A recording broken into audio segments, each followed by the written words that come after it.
we do things to prepare for the shock of wartime manpower problems, such as raising the starting salaries in most locations in line with current going rates and other businesses for age requirements to 30 years with special consideration for applicants beyond that age. These things have been done to help strengthen our position in the labor market and will be fully discussed later on in this meeting. Now, let's change our viewpoint. We have been looking forward. It has been said that the best key to future development is a study of the past. The future is nothing more than an accentuation of past developments. Perhaps we can use hindsight to give us some foresight in personnel matters. What results can we claim from the techniques which we set up to use in our last meeting? It may be a little early in the day for great and important changes to have occurred, but some developments have occurred which are rather significant. First, last May, it was necessary to reject approximately 1 out of every 2 employment applications received in the New York office. The reasons for rejection were quite obvious. Today, we are rejecting applications at the rate of 1 out of 6. For the period since last July,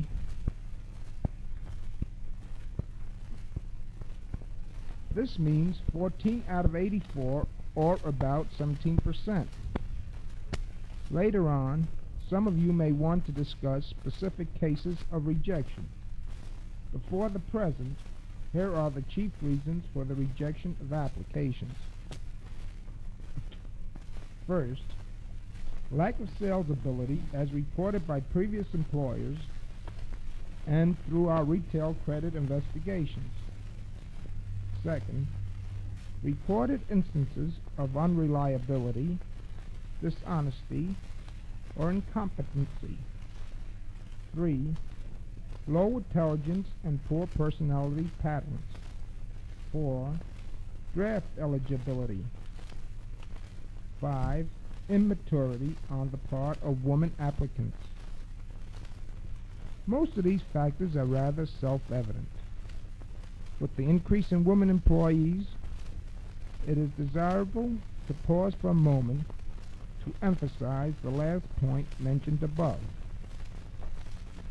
We have received several applications for women who were young, 19, 20, or 21 years of age.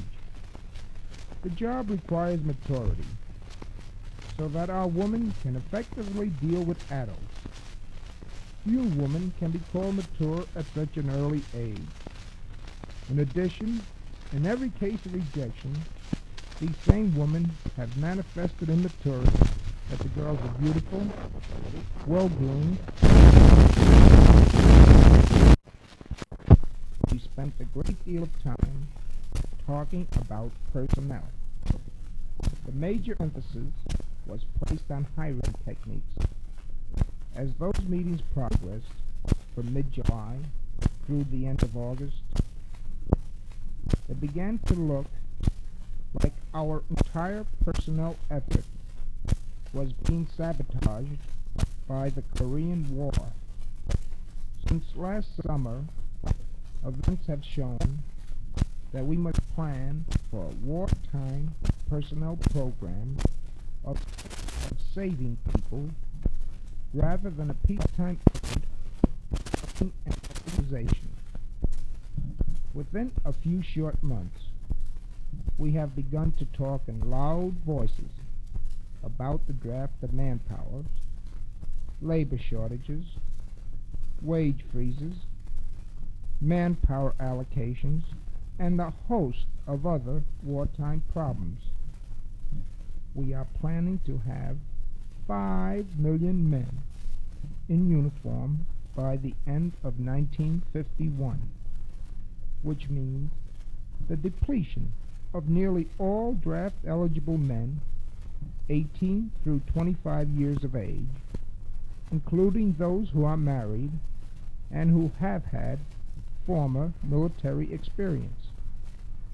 Additionally, the draft will dig deep into manpower in the 25 through 30 year age group and thus standardization seriously.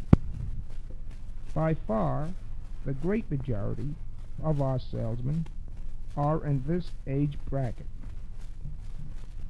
While these facts may seem to make the picture pretty black for us, it could be worse. We are not facing total mobilization, and until we do, we will not be crippled as in World War II. The most important thought to keep in mind is that war or no war, we do not want to constantly scrape the bottom of the manpower barrel for new help. The unfit will do us no good presently, and if drafted, will return to clutter up our organization after the war. Most of us can remember the headaches we had after the last war, with men returning from service. Men who were incompetent before induction returned to us in the same condition and had re-employment rights. Let's not be the victim of hysteria and hire the people who can do us no good. With this thought in mind, we are giving more and more consideration to hiring women, high-caliber women, who can do us and our brands a great deal of good. We are looking forward to a program of procurement and development in connection with the women in our organization. Salaries in most locations